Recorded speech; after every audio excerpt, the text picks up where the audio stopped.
Good afternoon, welcome, and thank you for taking the time to join us this afternoon. Ryan and I are excited that you've all taken the time to be here today for us to share with you some grant program information and to also touch base about an opportunity for collaboration. Before we get started, we have a couple of technical announcements to make.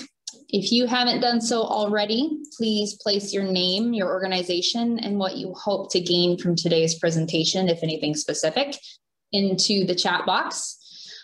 We've placed all of the participants on mute to help with background noise. If you have a question during the presentation, feel free to post the question in the chat box and we'll address them between Ryan's and my presentations. And then at the very end, in the last 30 minutes or so, we're going to open the floor for some time together for some collaboration and discussion. If you have questions, the hand raise function under reactions, the reactions button at the bottom, I believe, of your screen. Yes, that's always a good option as well. And then if anybody has a camera and you wish to turn it on so we can see who we're working with today, that's always great. But of course, it is up to you. This presentation is being recorded. We've got a few participants that can't join us today, so we will be recording and sharing as requested. And then lastly, if you're experiencing any technical difficulties, you need to speak louder, slower, etc., use the comment box, the chat box. We'll be monitoring it throughout the presentation. And with that, we will go ahead and get started.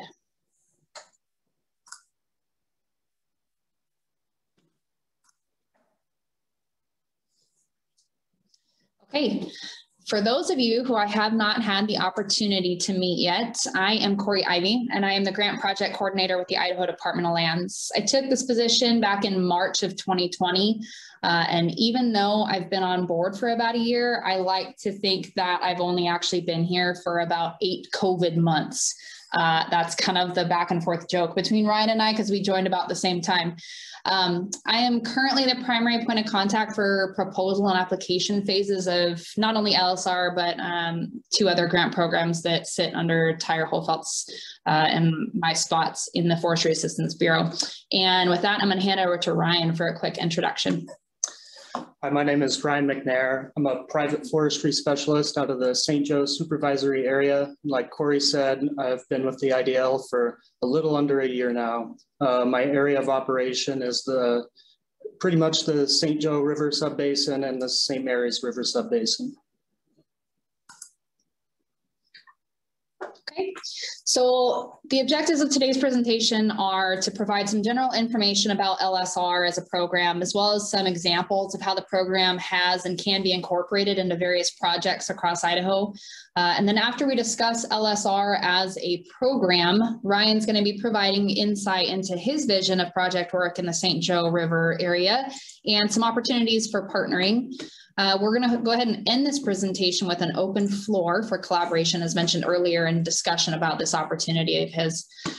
I do believe that we have a few individuals possibly joining us today from some neighboring states, and I'm excited to have you here. LSR can be implemented across states in what is called a multi-state application.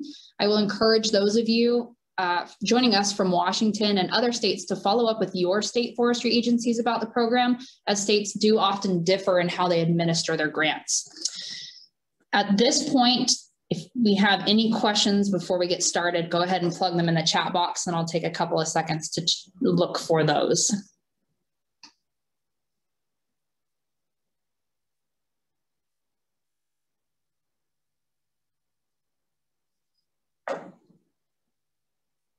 Okay, I'm not seeing anything pop up, so we will go ahead and continue. Okay, as previously mentioned, the first part of today's presentation is about the Landscape Scale Restoration Grant Program, or commonly known as LSR. This program is a cross-boundary collaborative science-based restoration program geared towards implementing projects in priority forest landscapes, and I will expand upon this program purpose throughout today's presentation.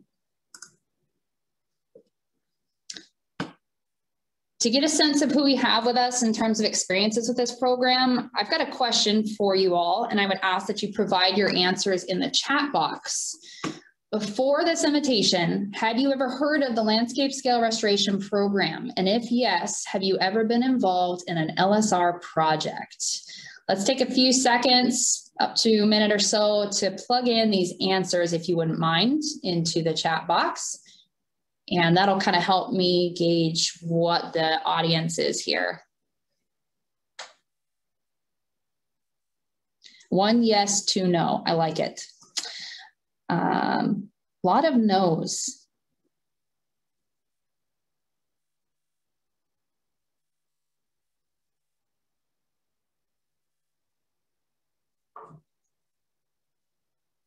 Okay, so it seems like a lot have heard of the program, but have not been involved. And then about the other half have not actually heard of the program before. So you're in the right place as far as trying to get a general understanding of where we're going with this. Thank you for taking the time to answer those questions for me.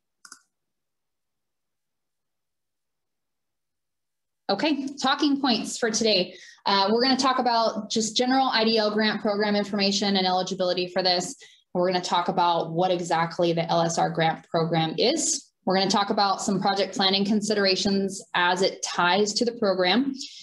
And we're going to talk about the Forest Action Plan, priority landscape areas, as those tie in with this program. And we're going to end on my part with the LSR proposal process and overview. And we're going to only look at this for planning purposes. And if you're interested in more detail about the actual proposal process, there's a webinar on our grants webpage, and that link has been provided in the chat. And on another note, there are a couple of links at the very top of the chat. I'll be referring to those throughout the presentation, so you can always revert back to those. Okay. The LSR IDL grant program. Regional funds for the LSR grant come to IDL from the U.S. Forest Service State and Private Forestry Branch. They specifically come from the following program authorities that are outlined in the Cooperative Forestry Assistance Act of 1978, or CFA. Those programs are forest stewardship, rural forestry assistance, urban and community forestry, and then LSR is also under the authorities of SFA, State Fire Assistance Program. In general, this means that the rules and guidelines, the cans and can'ts, the do's and don'ts, et cetera, are involved in this program are outlined within each of those individual programs under the CFA. Additionally, with the new Agriculture Improvement Act of 2018, more commonly known as the 2018 Farm Bill, LSR was established on its own line item. And many of the programmatic requirements and eligibilities are outlined within that. LSR is a competitive grant program, and Idaho competes with 17 Western states and the Pacific Islands for grant funding. IDL solicits proposals from partners and cooperators as part of an application process. And in the end, IDL is technically the final applicant. So we are the ones actually pushing the big red submit button. Couple of eligibility considerations. Full eligibility criteria is laid out in the national and Western program guidance documents that are within the proposal packet. Again, that is on the grant IDL grant webpage. That link is in the chat at the very beginning of the chat. We'll take a look at that later as well. State and local agencies, tribes, nonprofits, and educational institutions are all considered eligible applicants. Funding-wise, $300,000 is available for each grant. $240,000 is technically contracted to the grantee, so we would look at all of our grantees as our contractors implementing the work. And $60,000 is designated for IDL grant administration. For those members from outside of Idaho, as I mentioned earlier, this is an Idaho-specific breakdown of funding, so it doesn't necessarily apply with other states. So again, go back to your forestry agencies if you have questions about the budget breakdowns. The most important thing to note about these funds is that they're provided on a reimbursement basis only, and what that means is that a request for reimbursement has to be submitted to IDL with proof of payment to your vendor, contractor, the individual that's doing the on-the-ground work for you. Before funding can be provided to the grantee, IDL reviews the request to make sure the costs are allowable and allocable. Basically, these grant funds are not provided up front. They're not cash grants, et cetera. However, we don't expect grantees to carry the entirety of the grant cost. So they can seek reimbursement throughout the entire project period. So they're not carrying that whole $240,000.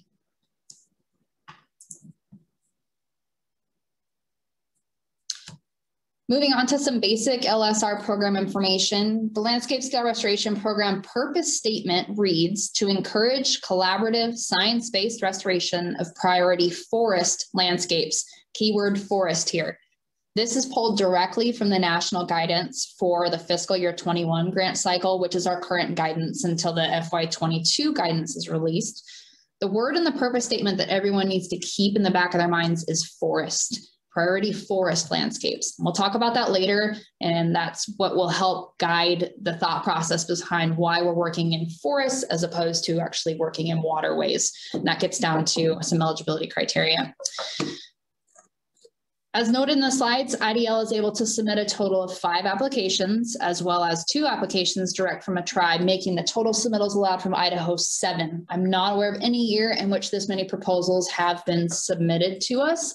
Even though we're allowed to submit that many, the probability of more than 2 applications actually being funded is 0, and that's because of some cap limitations for funding across the states. LSR projects need to address the national themes of protect, enhance, and conserve, as well as the landscape objectives, and those are addressed in the guidance documents within those packets I mentioned earlier. The themes and objectives are the basis for which the FAP goals and the objectives have been formed, which I'll touch on the FAP, or the Forest Action Plan, later. With this in mind, all projects must align with the Forest Action Plan goals and objectives. A couple more notes about the program. Projects that best align with LSR address a component that's referred to as the technical transfer of knowledge. Defined in the LSR guidance, this means that sharing of knowledge, tools, and innovations for practical application. Simply put, how will others learn from the implementation of the project activities, and how will they be able to apply it to their future projects?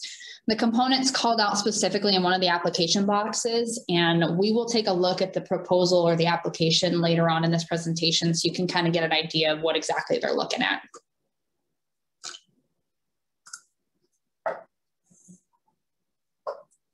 So what exactly is an LSR project?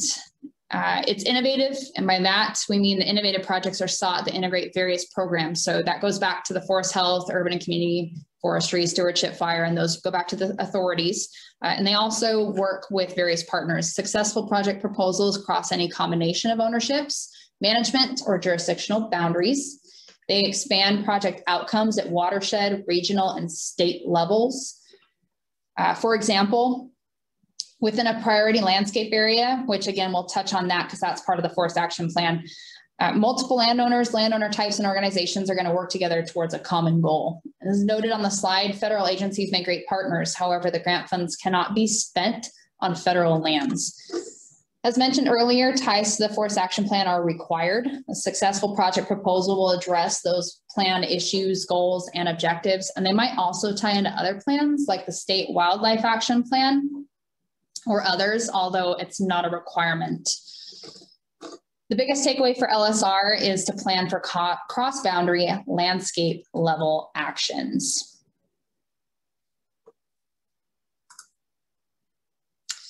So now we're going to take a look at some different types of projects, and I've got a couple of examples to provide as well. Types of projects, a project might assess needs, develop plans. For instance, watershed action plans, forest stewardship plans. This is going to kind of tie into what Ryan's going to talk about later with opportunities for developing restoration plans for down on the St. Joe. Projects might conduct actions or treatments to increase and maintain vegetation diversity and resilience. I have an example on the next slide. This might be for improving or restoring forest health issues. It could be water and air resources, riparian areas, et cetera.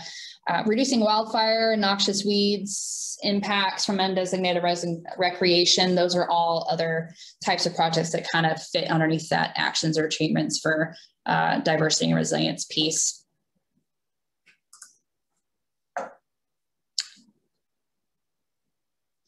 Couple of pictures from some project work that falls under or can fall under, at least in part, with LSR.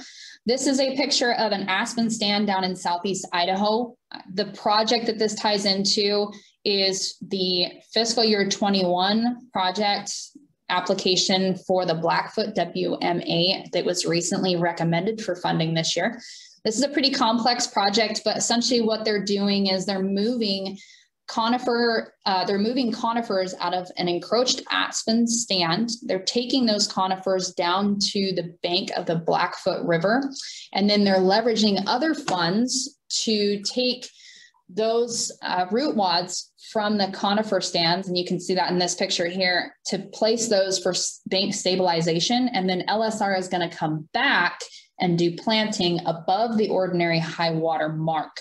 So this project, again, is pretty complex, and they're leveraging a lot of different resources, a lot of different partners, a lot of different experts, and a lot of different funds to put this whole project together. And that's what LSR is all about, is bringing together those various partnerships, working across boundaries. They're doing work on across different ownerships as well. So this is a pretty clear picture of how LSR can work with other funding sources to get some work on the ground. And just keep in mind that there are components of this project that are not allowable under LSR, and we'll talk about that later. LSR can also be used to help do some work and maybe some overage stands. This picture is from a site visit down on the St. Joe with Ryan recently, and he'll talk a little bit more about this and how it is tied in with his vision. But just know that planting is a big component of LSR, and that doing work in stands like this is something that is an option. And there's also in this picture a few other opportunities, bank stabilization that could be done, and those sorts of efforts. This next slide here coming up is a planting project. This photo was actually provided to us by a grantee. It's not one that I took myself. And this is doing some planting post-fire, so for fire rehab purposes. So that's also an option under LSR. And the next slide coming up here is also a picture taken down on the St. Joe, and you can kind of see what looks like some pretty heavy sedimentation. And what I wanted to get at with this is, again, incorporating LSR with other programs that can do work in the waterways to do some stabilization efforts and to reduce sedimentation for water quality. So those are a couple of examples from the basis of photos for you to take away with you today. Continuing on types of projects, projects can address community issues, stormwater, air quality, energy use and invasive species. With energy use, air quality, I'm thinking more along the lines of like greenscapes. And then some other ones that kind of came up more recently, carbon sequestration and climate adaptation. We've seen examples, I've seen an example of climate adaptation funded through LSR. Projects that create like toolboxes for landowners and those types of things. So those are real innovative, and encourage you to kind of look at those as options. And then seed growth and development kind of goes in with planting, but we actually do have a project that was recommended for funding a couple of years back that has to do with seed orchards. So a couple of different options for LSR. Let's talk about funding restrictions. There are a few restrictions with LSR that we need to be aware of. This list is not all inclusive. So with this, if there are specific questions about eligible activities, or if you have a project in mind and you want to know if it's the right fit or if the activities are fundable, reach out to me and we can work on those and collaborate back and forth to work through those questions offline. There is an urban restriction, and by that I mean that we cannot put LSR funds on the ground in communities of greater than 50,000 in population. That is something that came up in the recent years. So just keep that in mind, and that does eliminate some areas, Greater Boise, Coeur d'Alene. So just keep that in the back of your mind when you're looking at project planning. The funds cannot be used for work on federal land. Federal partners are fantastic. They make for great leverage in regards to creating projects that are complementary to work on federal lands. They're great technical experts. So keep them in mind when putting together your projects, definitely with LSR. Just make sure that the funds are not going on federal lands. LSR funds cannot be used for research. And if there are questions about what constitutes as research, please don't hesitate to reach out and we can clarify on that one. And then construction activities are also ineligible. But just because these activities aren't eligible to be paid for by LSR doesn't mean that they can't be incorporated as part of the project. As I showed earlier with the root wads and the Blackfoot project, they're still incorporating that as part of the project. We just have to specify that it's being paid for by other funding as leverage. And again, note that these are not all of the restrictions, just some of the major ones that we more often see as projects are developed and proposals head our way. If you've got questions about the specific eligibility pieces, always refer back to the National Muster Guidance, and those are part of the packets that I'll pull up later. And then if you have questions beyond what can be found there, again, just reach out and ask. We're happy to help. One of the biggest funding restrictions that we get a lot of questions about has to do with water. And this goes back to me making note earlier to keep forestry in the back of your mind when it comes to the purpose statement of this program. One of the toughest funding restrictions is that we cannot pay for any activities below the ordinary high water mark. For example, that project I talked about earlier with the root wads, they also are doing some reconnecting of river channels and placing these wads in the stream banks in their channels. And then we also, they also have a couple of other activities that are taking place in the water. And so all of those components we were unable to incorporate under the LSR funding. We can pay for planting willows and cottonwoods on the banks or other related activities. We just cannot work in the water. The program authorities that LSR is driven from restrict this type of work. Just remember it's forestry, and the definitions on this slide help to further define what we cannot do with LSR funding, specifically that we cannot alter or modify water flow.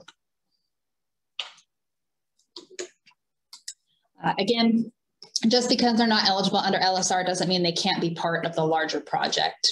And oftentimes I will refer those that are asking about what we can and cannot do with LSR to forestrygrants.org.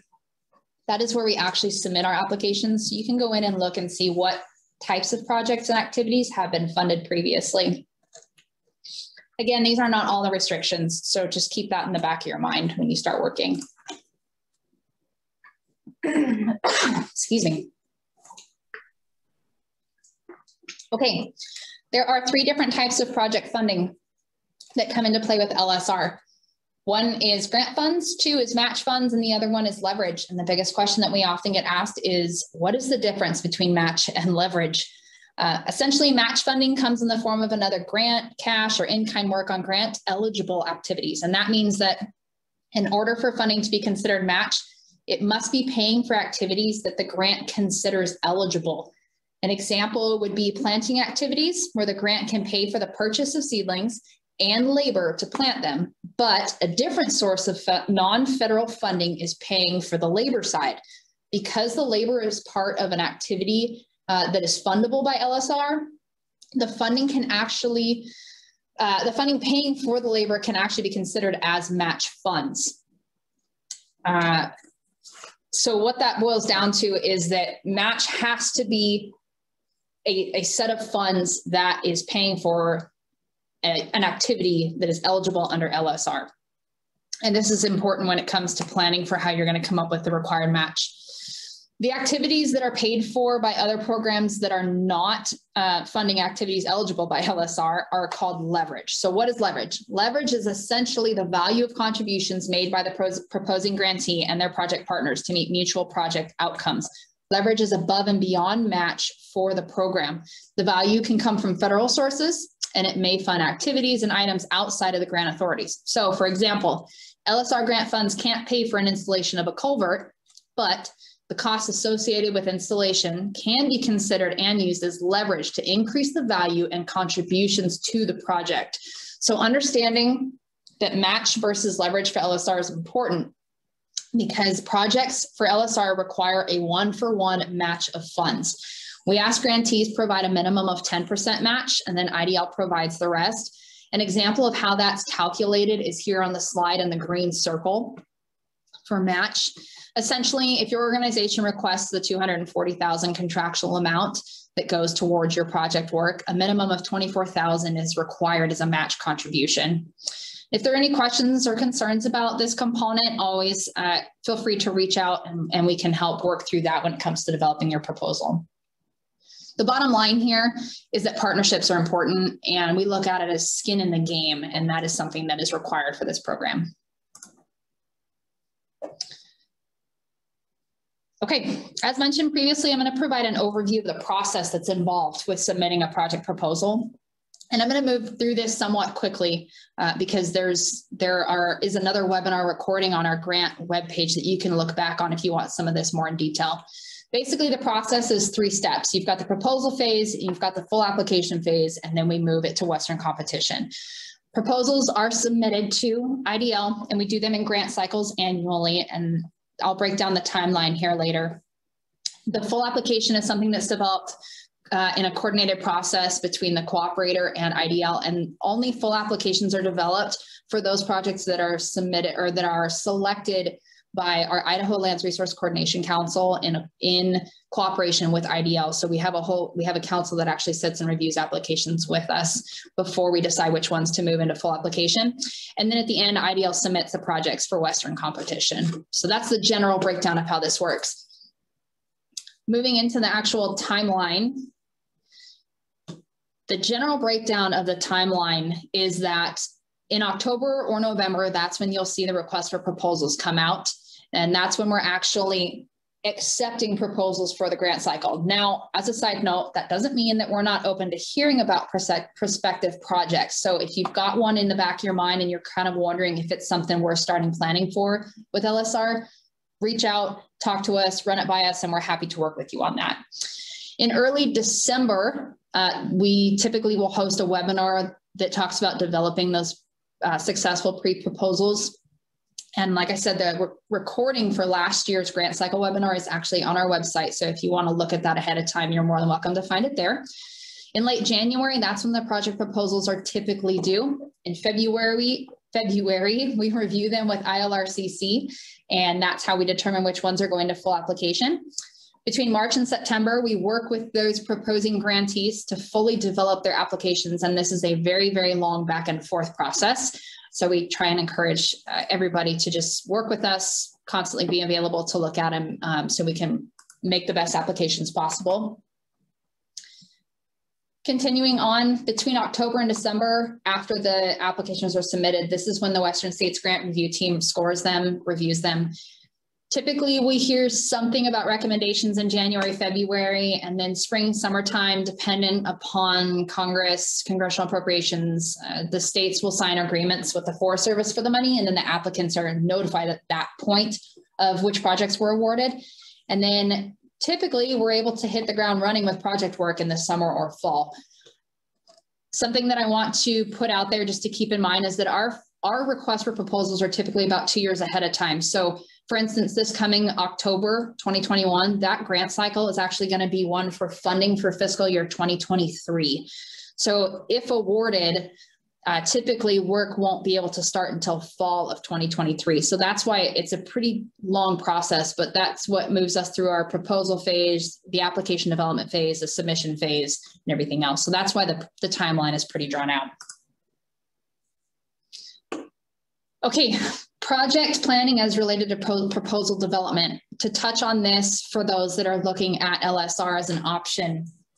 And before we start diving into the proposal packets, there's a few items of importance regarding the planning of projects as it relates to these proposals. For one, we highly recommend that both the IDL webpage and the forestrygrants.org page, which I mentioned earlier and are linked in the chat, guide you in the development of your project proposals.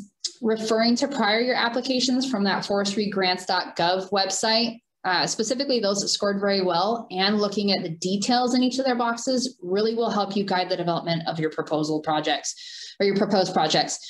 With that, there are a handful of steps that I'm going to run through real quick that we encourage all proposing grantees to use when they start developing those proposals. First, we encourage you to hold a series of planning meetings and invite the potential partners that would be involved.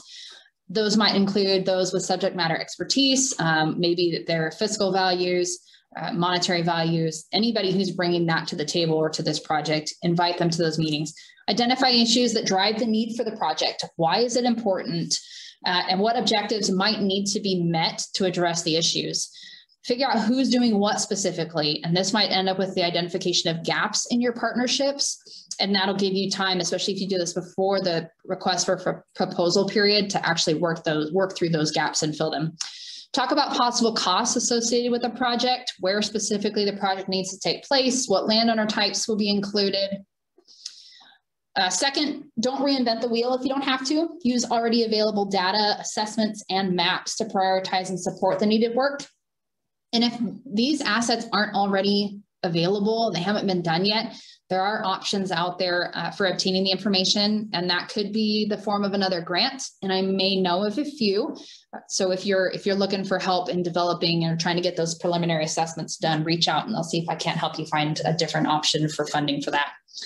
Lastly, determine what actions or activities will need to take place to address the issues of your project and meet the objectives. And the proposals for LSR need to show measurable outcomes and milestones to prove the potential for success. So that's why these steps are some of the more important ones that we encourage during the planning process. And as always, feel free to reach out if there are any questions or if you're running into some stop gaps and you're looking for some guidance when it comes to planning as it relates to the actual LSR proposal. Okay, as mentioned earlier, all projects must be tied to the Idaho Forest Action Plan, and this is by addressing issues and goals that are identified in the plan. The plan was developed by a cross-section of stakeholders throughout the state. The FAP was recently updated this year. It's been submitted and approved by the Forest Service, so that was a big milestone for us. The latest additions posted to the IDL webpage, and the hyperlink is at the bottom, and if you cannot click on it, if you just go to the same IDL grants webpage, you can follow the forestry link at the top and you'll find the forest action plan underneath that. Once the issues as part of the project have been identified, it's important to compare those issues to the goals and issues that are identified in part 2 of the FAP. So the one that's on the right-hand side called the resource strategy. Also in that part of the FAP, you'll find the priority landscape area map. The identification of which PLA, priority landscape area, or special landscape area, SLA, that your project will occur in is a requirement for LSR. We actually have to reference that in the application. The map's located within part 2, as mentioned, and if there's a question about which PLA or which SLA that your project might be falling under, you can always reach out to us and ask, and we can try and help narrow down exactly which one it's going to fit in.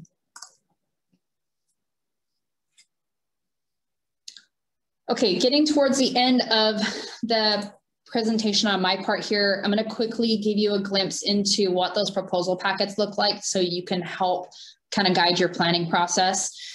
All of the documents that we talked about, the national guidance, the Western guidance, they're all within the proposal packets this year, or this last year, I should say. And again, they will probably be outlined like this in this coming RFP in the fall. It's important that eligible entities thoroughly look through the packet when considering LSR as an option. The first form in the packet is an acknowledgement form, and this is essentially giving, it's telling us that you acknowledge and understand that there are different requirements with this program that and that you're aware of those requirements. And this is requirements that fall under the OMB's Office of Management and Budget, budgetary, indirect, match, and a few others. This is a form that actually has to be initialed and signed, so just be aware that that is there. The second component is a budget development guidelines and restrictions. It's a 2-page document that can help you outline your budgets as it correlates with LSR. The third document in here is the LSR national guidance that I referenced earlier. And then the Western guidance is also part of that packet.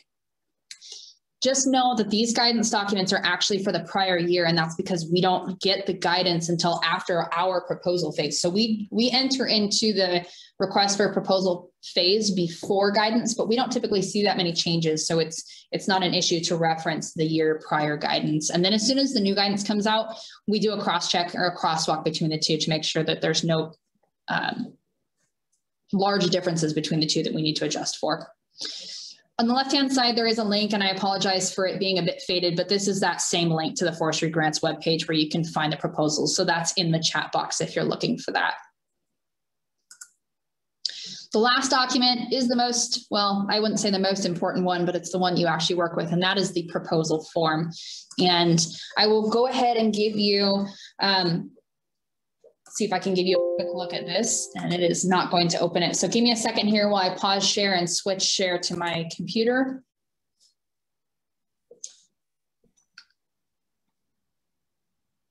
I scan through this and get up to the top of it here.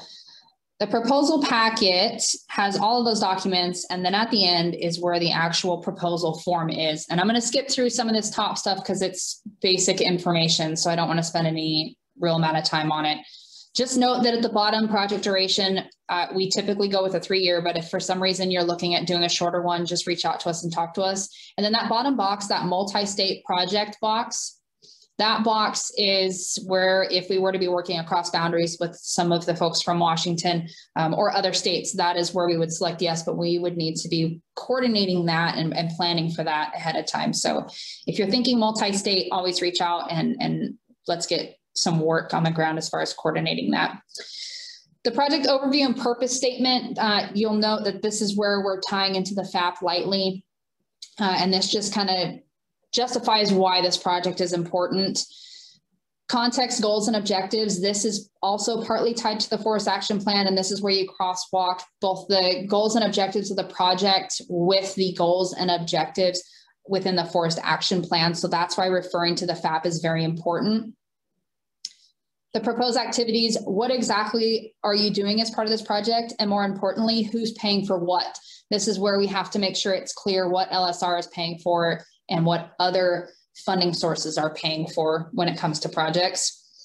The budget breakdown, just note that the contractual 240 amount over here on the left-hand side, that is for the actual project work on your end. So these other, the personnel, labor, travel, those are actually IDL portions. So when it comes to the budget, it's just this 240.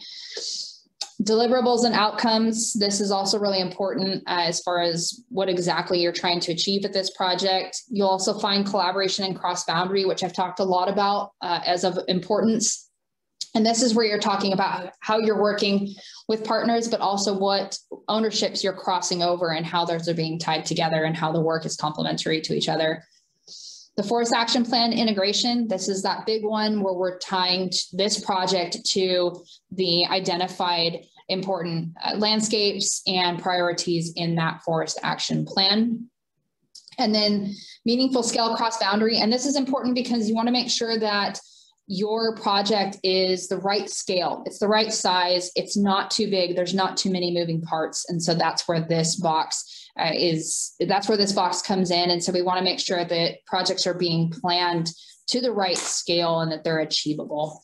And then the last one is the sustainability of outcomes. And this is where that technical transfer of knowledge piece comes in. How is the project going to sustain itself? Make sure that when you're planning for your project, there is a vision of how it's going to move forward and how others can learn from your project. And so those are the components I wanted to share with you to tie back into project planning. Moving forward, last 2 slides, we've got some critical resources that I wanted to share. So this is that IDL Grants website page that I talked about. Here you can find the LSR grant program information and our other grants that we administer here. And then you can also find a resource guide. It's called a Funding Opportunities Resource Guide, so a reference guide. If you're looking for other grant options, that's a great place to start. And that is grant programs that are not just within IDL. So if you find, you know what, LSR maybe isn't the right fit, you can always look there and see if there might be something else that ties in better. The other one is that forestrygrants.gov page. This is what it looks like. You would click on Western LSR there in the middle, move to the years, and you can select which year. So if you wanted to find that Blackfoot WMA application, you would click on the top blue button, which says FY 2021. And then you'd scroll down and it lists all the states. And so you'd scroll down and you see there Idaho and Blackfoot is down here in the center of the page.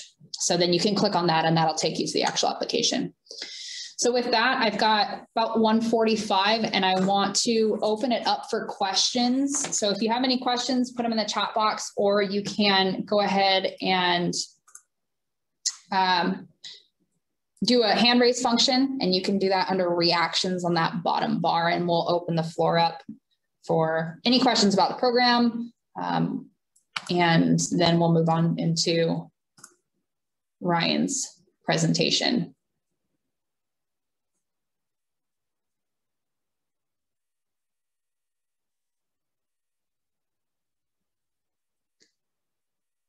Nothing. You guys are making my job easy.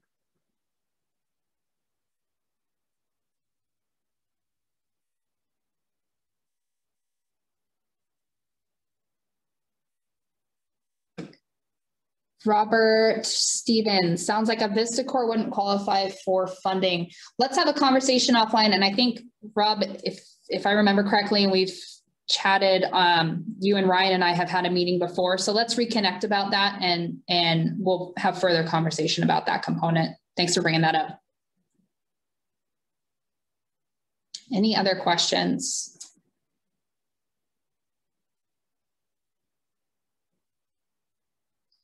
The grant doesn't cover road construction, but can it cover road improvements or decommissioning?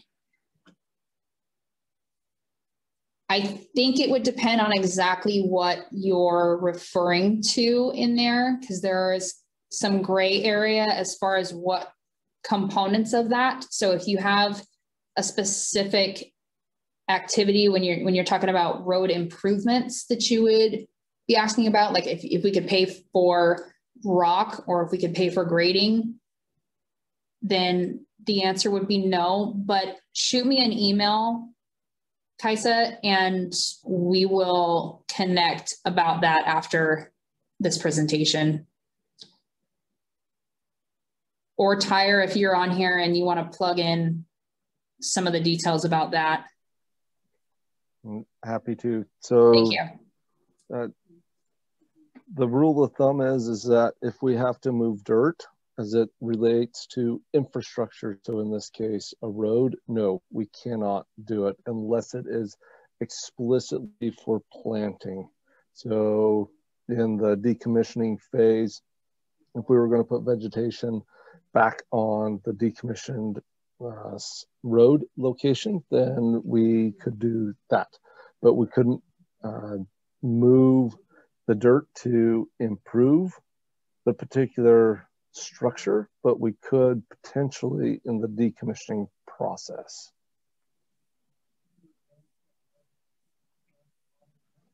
Thank you very much for filling in on that one. Tyre's been around this program a lot longer than I have, so I oftentimes will revert back to him for some of those details. That's a great question, Kaisa. Thank you. Anybody else before we move on? Corey, just because we have the question from Avista, do you mind if I answer at a general level? Yes, please. Okay. Generally speaking, for-profit organizations would not qualify as a cooperator with IDL. However, they could receive grant funds through a not-for-profit cooperator. Generally speaking, what we're talking about is a county conservation district, a 501c3. So work can be implemented on for-profit organizations' land. Just the arrangement of the agreements would not be with that organization. Thank you. Okay, I don't see any more questions coming in, but that doesn't mean that you can't continue to ask them for us to address later. So, or you can email me and I will plug my email information here into the chat as well, and it'll be on the end slide as well. So give us a couple seconds, take a quick stretch breather, and we will get transitioned over to Ryan. If you all want to be back here at 1:55 p.m. Pacific, 2:55 Mountain, we will reconvene with Ryan at that point.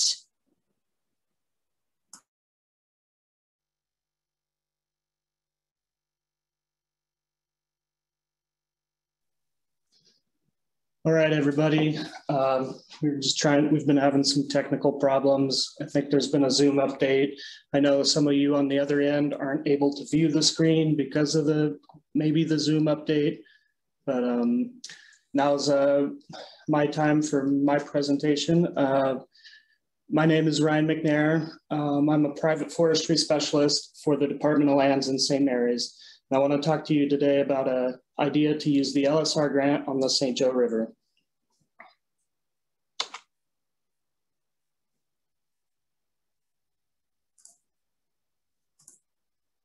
So I have a couple chat questions before I get into it. Is anyone currently implementing on-the-ground project work in the St. Joe subbasin? If you just take a moment and write in the chat.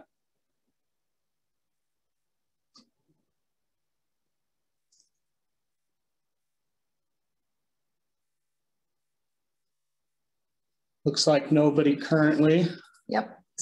Looks like Rebecca Stevens, and I think Rebecca, we've talked about that previously. All right, well, and then the next chat question is anyone currently involved in the planning process of the future project that will be implemented on the St. Joe subbasin?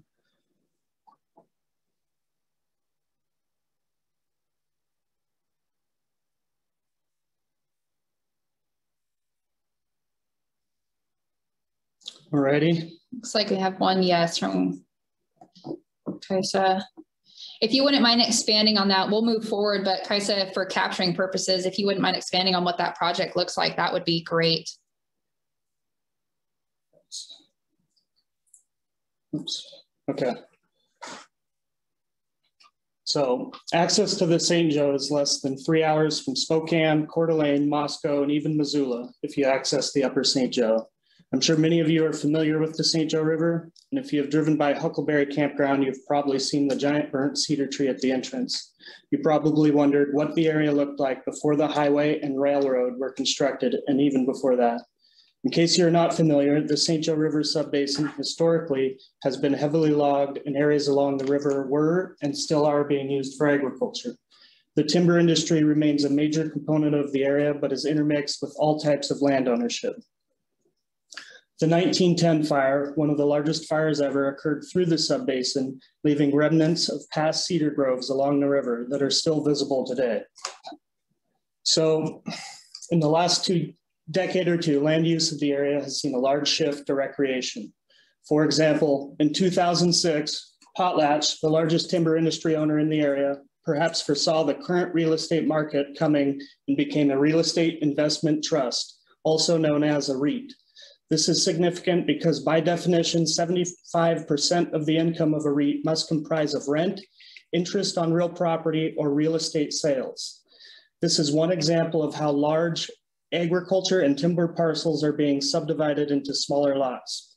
Particularly noticeable are lots along the river, primarily used for recreation. I see these recreational landowners along the river as an opportunity to catch up natural processes that have been hindered and restore canopy along the river, and hopefully fulfill other agency or organizations' goals in the process by using the LSR grant program.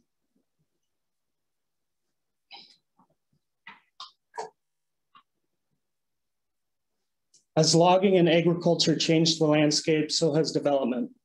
The river has few meandering channels as landowners along the river, most of the time, want to protect the property they own by placing riprap and other material along the bank to protect it. Cottonwood, a pioneering species, inhabits the disturbances created by man and natural events. This tree species, typical of most pioneer tree species, declines in vigor at age 65 to 75. Agriculture and human development have prevented a successional understory to grow in many places along the river, leaving overmature cottonwood as the singular canopy structure where there is canopy along the river. This scene is one example of the checkerboard of land use. This is federal land in the foreground, adjacent to private land in the background. The federal land has bank erosion with some forest succession occurring, but could benefit from more. In many places along the river, you can see the decline of the pioneering species with little to no secondary succession. Mature cottonwood becomes susceptible to pathogens such as heartwood rots that weaken the structural integrity of the tree. This stand of trees and canopy associated with are slowly degrading, and there's little in the way of replacement. This is a ubiquitous scene or process along the river.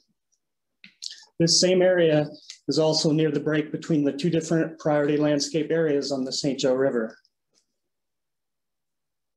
The St. Joe River lies within the Panhandle and Palouse St. Joe priority landscapes within Idaho's Forest Action Plan. The Forest Action Plan prioritized landscapes based on wildland fire threat, forest health, water quality, air quality, sustainable forest products, wildlife and biodiversity, and development pressure. Many areas along the St. Joe River meet these criteria and could work in conjunction with other agency or organization work. This section of riverbank was inventoried and identified by the DEQ as high and very high risk for erosion. The canopy is comprised of overmature cottonwood with nothing below to replace the aging stand. This could be an example of where agencies or organizations can come together and cash in on some LSR funding.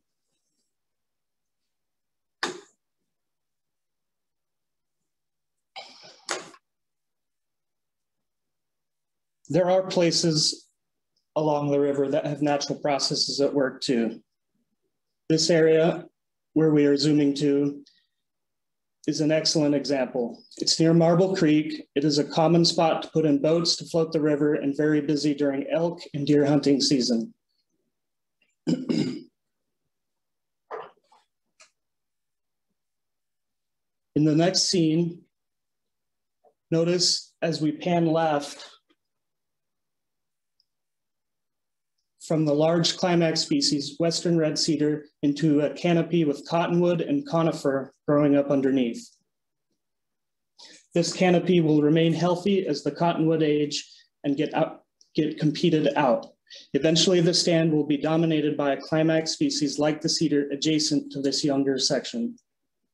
This portion of video is not intended to be an ecology lecture, but to highlight the difference between this natural stand of trees with natural processes compared to the areas along the river where human use has retarded these processes. It also shows how far behind these processes are many places along the river. And while we're enjoying this view of the river for a moment, it's a good time to mention the fishing and fish within the St. Joe. I don't think it's overstating that the St. Joe is a renowned fly fishing river, restricted to catch and release. Cutthroat and bull trout both inhabit the river. Just another reason to come together and work on the river. Now we'll transition back to the slideshow. And so in conclusion, I want to offer to plant trees for private landowners along the river in areas like this, with the ultimate vision in mind of restoring the cedar habitat along the St. Joe River.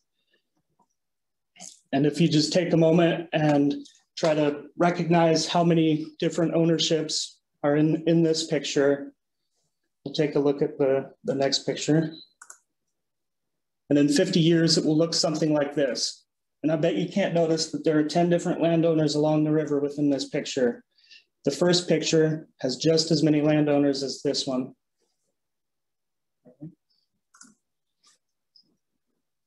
And just some parting words with some beautiful pictures of cedar habitat. Ultimately, I envision creating a group to collaborate and coordinate work within the St. Joe or St. Mary's River subbasins by using the LSR funds together. And I would love to work together. In the fall, I will reach out to those interested, and the deadline for the application is January of 2022 to get funding for the 2023 season. So with that, we are open for questions. At this time, we've got about 16 people on the call. If you want to go ahead and unmute yourself, we will just move into our collaboration discussion portion of this presentation, where we invite you to turn on your cameras and Kaisa, if you want to expand a little bit more about the project that you're planning, or if anybody else wants to come in and chime in about Ryan's vision and his thoughts on trying to get a group together. There's some great examples about how that looks within the area. You've got the pig group, the potlatch group that was formed to try and do some of this exact same type of collaboration, and they've had great success in that. And we've been working with Ryan Banks to kind of get educated on how that came together. So at this point, again, if you want to unmute or raise your hand so we're not talking over the top of each other, and expand a little bit and just kind of talk about this opportunity for collaboration.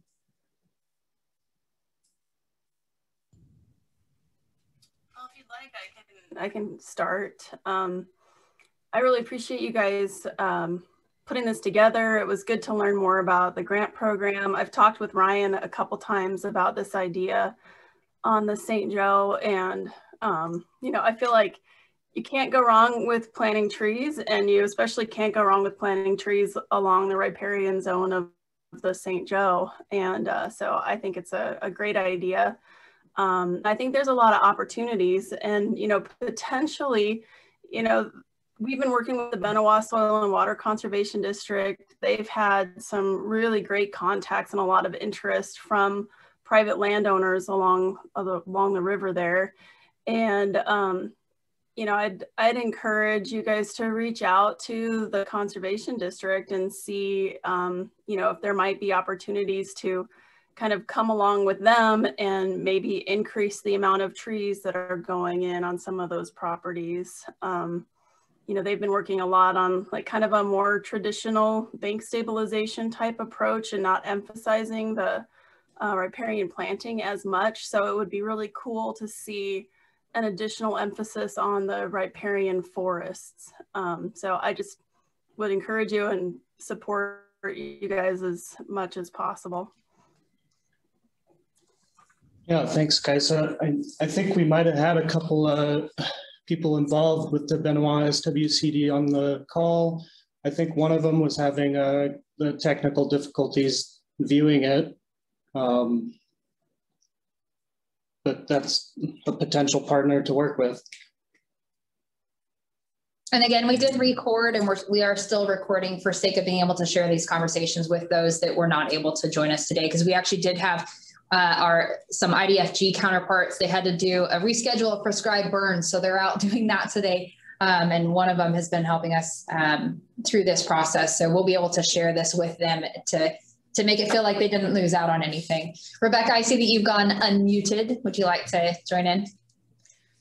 Sure. I just kind of wanted to dovetail on what Kaisa was just saying. And curious if these funds can be considered match on NRCS Wetland Reserve Program funds. Nope.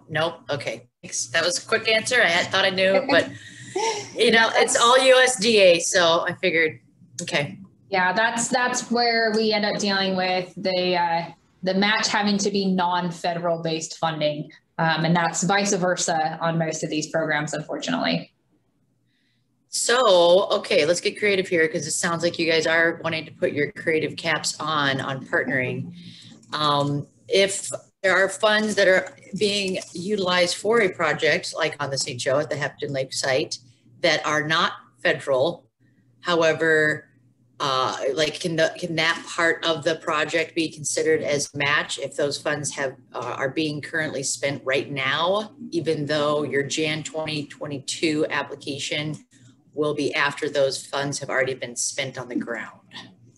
So I'm going to ask Tyre to jump in and correct me if I'm wrong, but from what I understand, the match has to be at the current time of the project. So it would have to be utilized within the 3-year time period that the LSR project funds would be hitting the ground as well. Corey is correct. We would use those as leverage against a project, but not match against a project. So they would be the additive portion. So work that had been previously completed, and this would be additive to that. So leverage, not match. Okay, thanks, Tyre. And is there a time frame on that? Like, when does leverage stop? So leverage, it depends on the site, really. So the vitality of a particular site or the extent to what work was being done there. And so that's something that as a potential applicant, we would want to have a discussion with those who are proposing a particular project, because if something was done 15 years ago, it may or may not still have some relevancy as opposed to something that was done last year. Okay. So if there was like a vegetative project that was implemented that is closed out, that maybe could use some more vegetation or more help, that might be considered within yes. Okay. Yep, for sure. We would call those phase 2 entries. So when we do grant work, we try very hard to phase things out so that we don't get stuck into the one and done sandbox. All right, thanks. Very helpful, you guys. Yeah, so it looks like we have a question in the chat box.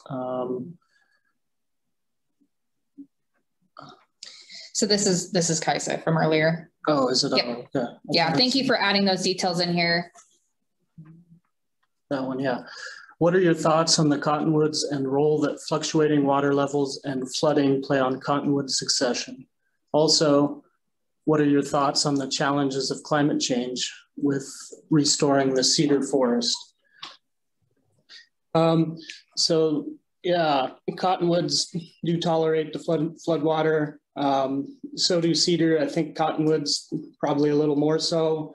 But again, that's kind of like the site specific, where you plant the trees, what species. The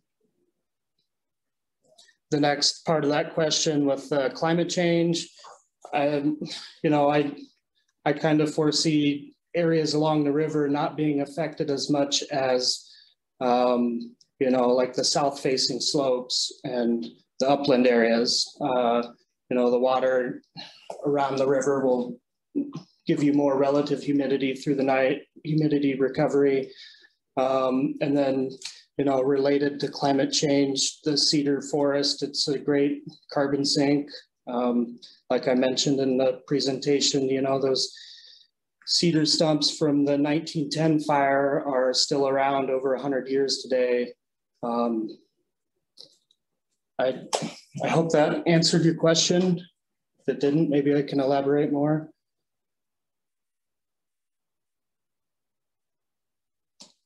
Kaisa, does that answer what you were looking for? Oh, that's Kaisa. Okay. Oh, actually, Tiffany was asking that, but it's a good question. Is that Tiffany? Oh, it was Tiffany. I'm sorry, Tiffany. I'm trying to scroll through my chat box without a mouse, and I will say it's scrolling at about 100 miles an hour, and I can't catch it that fast. I have another follow-up question. We've also, DEQ has been putting a lot of emphasis into the St. Mary's drainage as well. We're looking at basin-wide inputs of nutrients into the Coeur d'Alene Lake. And, have you guys considered the potential of expanding, in a future phase to do riparian reforestation in the St. Mary's drainage? Yeah, I mean, I started out with the idea of just the St. Joe because that's what I was stuck on, but absolutely in the St. Mary's, that would be great to work together down there. What's great about the LSR program, and to provide an example, that Blackfoot WMA project that I mentioned that was recommended for funding this last go around, that application is actually phase, oh gosh, it's phase 2 or phase 3. I can't remember off the top of my head. And so thank you, Tyre, 3. So essentially what they've done is they've already gone in and they've done a whole lot of work, and then they got introduced to the possibility of using LSR, and they're using LSR to continue to do work. And they're going to, honestly, the opportunities for them to have phases 4, 5 and continue are widespread. So if we looked at Brian's vision on the St. Joe, realistically, you're looking at years and years worth of work, which means phases and phases worth of application. So there's, as long as you can justify or tie together the work as far as moving across boundaries and continuing to collaborate, there's room for lateral movement with that program and expanding upon projects like that.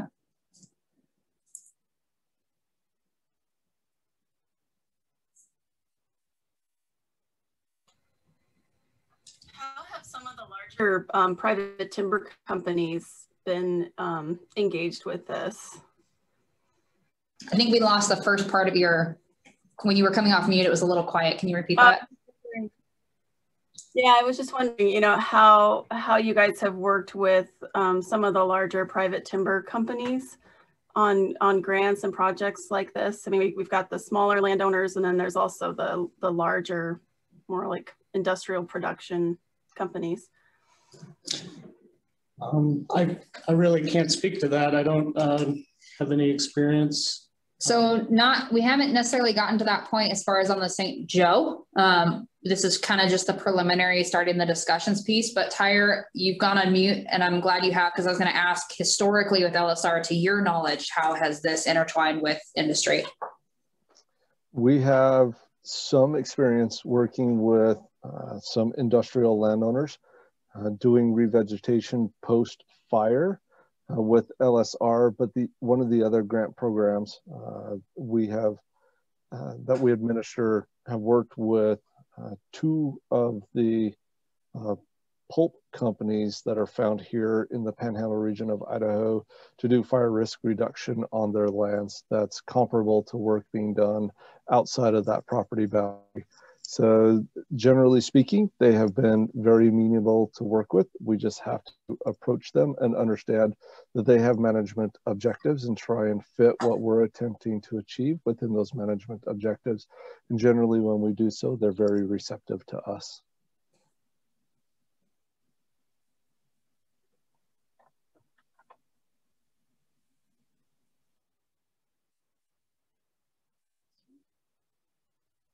Brian, was there anything else that you wanted to add? Oh, hold on. Since these are federal funds, but only available for projects on non-federal land, are there NEPA requirements? And the answer to that is no. And if you want expansion on that, Tyre, I will again hand that one over to you because you are far more familiar with NEPA than I am. Because of private property rights in Idaho, we are not required by statute, law, regulation, or policy to complete any sort of environmental analysis in order to implement work on lands.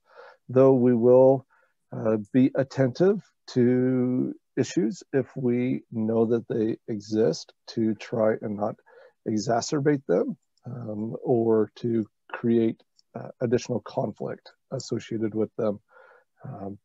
Some of that has to do with plants and some of it has to do with large ungulates, four-legged and claws, some of those types of things. So not required, but certainly something that we are attentive to, because as good stewards, we need to be.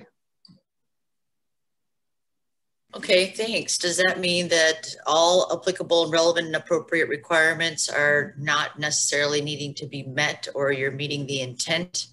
And since this work is not going to be below high water mark, that would leave out like Army Corps potential permits, maybe even some ESA stuff. But for upland areas where there might be some cultural sensitivities, I'm curious about how those are addressed on lands. Those would be self-identified by the landowners, and if they are identified, then they would be built into the plan development. But if they are not self-identified, we do not have a mechanism in place to identify those. And so if there is a partner who is a part of the project that can help inform that, then we gladly accept that input. Thank you.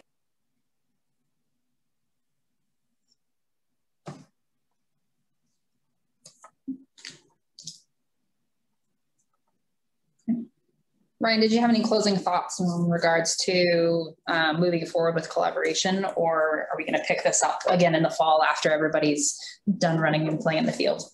Yeah, I'm going to be persistent and keep reaching out to folks.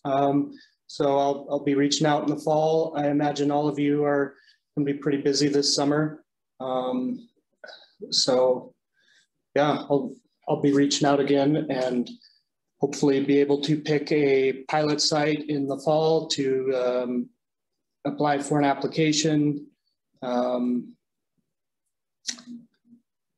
And in the meantime, what we would ask is that, and encourage, is that if you have projects that you're looking at planning, so Kaisa, and Rebecca, if you have projects that you're either working through or you're in the planning processes of, and there are some other components that we could potentially either come in on, as maybe it's even just technical expertise, from the IDL standpoint, that we have a lot of assets here that could be tapped into to help tie in some of the forestry components into that work, then keep us in the back of your thoughts. And if there are ways in which we can start collaborating on work and start doing some landscape level implementation of those projects, then please reach out, and Ryan's contact information and my contact information, I'll throw it back in the chat box. I believe you both have it, but just to be sure that it is out there, keep it handy. And thanks again, everybody, for taking the time out of your day to watch this presentation.